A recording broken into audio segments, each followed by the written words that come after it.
அதே போல எதிர்க்கட்சி வரிசையில் 2 முன்னாள் அமைச்சர்கள் மிக சரியான வாதங்களை முன்னெடுத்தாங்க. நிறைய பேர் ஆளுங்கட்சிக்கு லைட்டா புகழ் பாடுவது போல பாடினாங்க. சில பேர் மைல்டா அட்டாக்க பண்ணாங்க. ஆனா 2 பேர் இந்த ஊம குத்துன்னு சொல்லுவாங்க இல்லையா, அப்படி ஊம குத்தா 4 குத்து குத்தி விட்டாங்க. அதுல மிக முக்கியமானது அமைச்சர் ரகுபதி. இன்னைக்கு அமைச்சர் ரகுபதி பல்வேறு இடங்கள்ல நம்ம பார்த்துருக்கிறேன். அவர் படித்த சட்டம் படித்தவர் தான். ஆனா இந்த அளவுக்கு ஊமகுத்து பண்ணுவாரு, ஒரு சர்காஸ்டிக்கா பண்ணுவாருன்னு எதிர்பார்க்கல. அதாவது சைலண்ட் மோட்ல சம்பவம் மட்டும் சொல்லுவாங்க இல்லையா, அப்படி ஒரு சம்பவத்தை பண்ணாப்ல. என்ன அப்படின்னா, சோசியல் மீடியால பொய்யா பரப்பித்தான் நீங்க அந்த பக்கம் இருக்கீங்க நாங்க இந்த பக்கம் இருக்கீங்க, மொத்த பேரும் ட்ரிகர் ஆயிட்டாங்க. மொத்த அனில் எம்எல்ஏ சார்ந்த அமைச்சர்ஸ் ட்ரிகர்ஸ் ஆகி ஐயோ பொய்யா பரப்படுறது உண்மையா சொல்லிட்டாரு அப்படின்னு கொந்தளிச்சிட்டாங்க. அப்புறம் இவர் கேட்கிறார், யார் ரகுபதி அமைச்சர் ஒரு நல்ல கேள்வியை கேட்டார். உண்மையிலே இது யாரும் கேட்கப்படாத கேள்வி, கேட்க வேண்டிய கேள்வி. என்ன கேள்வி அப்படின்னா, மரியாதைக்குரிய தமிழ்நாட்டுடைய நிதி அமைச்சர் திரு மரிய வில்சன் ஒன்லி இங்கிலீஷ் தான் பேசுவாப்ல, ரொம்ப descent fellow. Born and broad from only London தான். அவங்க பாரிஸில் தான் வளர்ந்தாங்க. ஜெர்மனில் தான் லஞ்ச் சாப்பிடுவாங்க, சுவிஸில் தான் பிரேக்ஃபாஸ்ட். அவங்க எப்பவுமே English speech, what English man அப்படிங்கிற மாதிரி இங்கிலீஷ் பேசுவாங்க. ரொம்ப அழகாக இருக்கும் அவங்க இங்கே பேசுகிற இங்கிலீஷ். ஒன்று தமிழில் பேசணும், இல்லை ஆங்கிலத்தில் பேசணும்.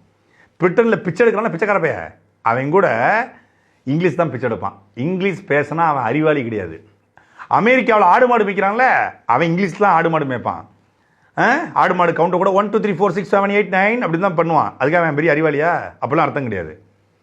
ஆனால் இங்கிலீஷ் பேசினா அறிவாளி, அதுவும் தமிழோடு இங்கிலீஷை கலந்து பேசினா அவன் ரொம்ப அறிவாளின்னு சொல்லி மரிய வில்சனோட மனதில் யாரோ போய் சொல்லியிருக்காங்க.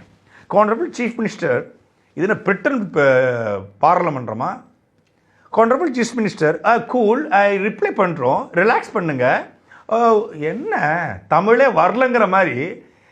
முதல்ல நீ தமிழ்நாட்டினுடைய நிதி அமைச்சர், ஏற்கனவே இருந்த நிதி அமைச்சர் பிடிஆர் பழனிவேல் தியாகராஜன் இந்த மாதிரி தங்கிலீஷில் தமிழ்நிலத்தில் பேசுனது கடுமையான விமர்சனத்துக்கு உள்ளாக்கப்பட்டிருக்கு. அவராது அமெரிக்காலே படித்தார், அமெரிக்காலே வேலை பார்த்தார். அங்கிருந்து வந்தோடனே திடீர்னு திருநெல்வேலி திருக்கு அடிச்ச மாதிரி அவருக்கு கிடைச்சதுனால கொஞ்சம் தடுமாறிட்டாப்புல. நீ இங்கே லோக்கல் தானே, பாண்டிச்சேரி தானே, என்னமோ வானத்திலிருந்து கூச்சி வந்த மாதிரி. சொந்த ஊர் திருநெல்வேலி பக்கம் இருந்தது, தஞ்சாவூரில் வளர்ந்தது, படித்தது கலந்த பாண்டிச்சேரியில். என்னமோ வானத்திலிருந்து கூச்சி பிரிட்டன்லேருந்து வெள்ளக்காரன் வரும்போது இவரும் வாஸ்கோட காமா கூட சேர்ந்து வந்த மாதிரி, ராபர்ட் கிளைவ் கூட கையை பிடிச்சிட்டு நடந்து வந்த மாதிரி, கால்டுவெல் போப்போடைய காலை பிடிச்சி இவர் கல்விகளை கட்டுற மாதிரியும், ஜோசப் பெஸ்கி கூட உட்காந்து ஒரு ஆய்வுகளை நடத்தின மாதிரியும் ஆங்கில புலமைகள் தமிழக சட்டசபையில் தமிழில் பேசியா முதல்ல. அப்புறம் நீ என்ன பேசுங்கிறத அப்புறம் பேசலாம். முதல்ல தமிழில் பேசுங்க, அப்புறம் என்ன பேசுறங்கிறத அப்புறம் பார்க்கலாம். தமிழ் வராதான் வாயில? வீட்டில் ஹலோ கொஞ்சம் rice, put rice and put chutney, put sambar and கொஞ்சம் துவையல் வைங்கோ அப்படி சொல்லுவீங்களா? அம்மா சோறு வைமான்னு சொல்லுவீங்க. தமிழ் வரணும் வாயில. தமிழ்நாடு அரசு, தமிழக அரசு, தமிழக வெற்றி கழகம் ஆள போறான் தமிழ்ல சொல்றீங்கல்ல, இவருக்கு எங்க வரல, அவரும் தலைவருக்கே வரல வாயில தமிழ். அதுதான் நேற்று சொன்னேன், கொஞ்சம் வசம் போச்சு தேக்கன்னு. வசம் போச்சு தேய்ச்சால வருதான்னு பார்ப்போம். இப்போ பேசுறாப்புல யாரு? அமைச்சர் மரிய வில்சன் இந்த நிதிநிலை அறிக்கை தூக்கிட்டு வர்றாரு. இந்த கேள்வியை தான் அமைச்சர் ரகுபதி அவர்கள், முன்னாள் அமைச்சர் ரகுபதி அவர்கள் கேட்கிறாங்க. நிதிநிலை அறிக்கை தூக்கிட்டு வராங்க. தமிழக அரசு தன்னை மதசார்பற்ற சமூக நீதி அரசு என்று காட்டிக்கொள்கிறது.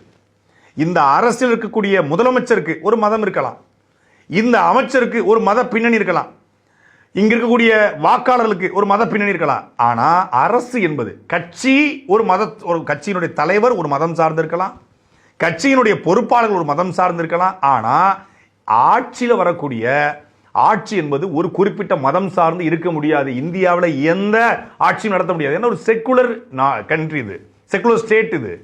அப்போ எல்லாருக்குமான பொதுவான அரசாகத்தான் ஒரு அரசு இருக்க முடியும். ஒரு கட்சியும் இருக்க முடியாது. கட்சி தலைவர் தான் மதம் சார்ந்து இருக்கலாம். ஒரு கட்சி மதம் சார்ந்து இருந்துச்சுன்னா அது மத கட்சியாக மாறிடும். தமிழக அப்படி சொல்லல, மதசார்பற்ற கட்சியாக பிறப்புக்கும் எல்லா உயிருக்கும் என்கிற கோட்பாட்டை முன்வைக்கிற கட்சி. பிறப்புக்கும் எல்லா உயிருக்கும் மத சார்பற்ற. அப்படி என்றால் எதற்காக ஜெபமாலையை வச்சுக்கிட்டு நீங்க நிதிநிலை அறிக்கை தூக்கிட்டு வரீங்க? இப்ப நாளைக்கு இன்னொரு அமைச்சர் பெருமாளை தூக்கிட்டு நிதிநிலை அறிக்கை வைக்கலாமா? நாளைக்கு இன்னொருத்தர் கற்பனசாமியை தூக்கிட்டு நிதிநிலை அறிக்கை வைக்கலாமா? நாளைக்கு இன்னொருத்தர் அல்லாவுக்கு உருவம் இல்லை, குரானை தூக்கி வைத்துக்கொண்டு அறிக்கை வாசிக்கலாமா? இன்னொருத்தர் பகவத்கீதையை, இன்னொருத்தர் பைபிளை, இன்னொருத்தர் என்னது குரானை கொண்டு வைக்கலாமா? இயேசுநாதருடைய சிலையை வைத்து கொண்டு ஒருத்தர் வைக்கலாமா? எப்படி அது? இவர் ஜெபமாலை தூக்கிட்டு நிதிநிலை அறிக்கை கொண்டு வராரு. அந்த பக்கம் வெங்கடாஜலபதியுடைய காலடியில் வைத்து தமிழ்நாட்டுடைய வேளாண் நிதிநிலை அறிக்கை வைக்கப்படுகிறது. இது எந்த மாதிரியான அரசு என்கிற கேள்வியை எல்லாரும் ஒன்றே குலம் ஒருவனே துய்வன் என்ற அண்ணாவுடைய கோட்பாட்டை ஏற்றுக்கொண்டவர்கள் நாங்க அப்படிங்கிறத மென்ஷன் பண்ணி நீங்களும் அண்ணாவை கொள்கை தலைவராக ஏற்றுக்கிறீங்க.